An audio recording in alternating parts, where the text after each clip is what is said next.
ആളൂർ ശ്രീനാരായണ വിലാസം vocational higher secondary സ്കൂളിൽ കായിക മേഖലയിൽ മികച്ച നേട്ടം കരസ്ഥമാക്കിയ വിദ്യാർത്ഥികളെയും കായിക അധ്യാപകരെയും അനുമോദിച്ചു.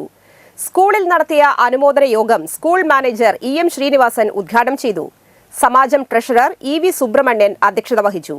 കായിക അധ്യാപകൻ കെ സബീഷ്, സമാജം secretary Sajeevan, PTA president Beena Davis, HSS principal CR Dhanya, VHSE principal ES Suma, high school headmistress TS Saritha, headmaster UP Rony K Maveli, MPTA president Ancy Sijo, Innuneeli വായനശാല president Steenu Johnson, ISV football academy head coach Rahul VM എന്നിവർ സംസാരിച്ചു.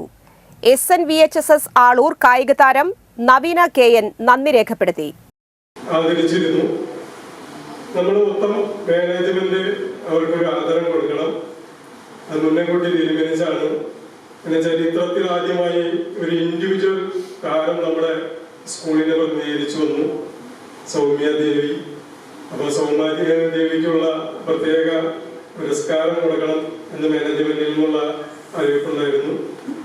അങ്ങനെ നമ്മുടെ സ്കൂളിനെ പ്രതിനിധീകരിച്ചു പോകുന്ന 54ഓളം കായിക താരങ്ങള് വളരെ നേട്ടമാണ്.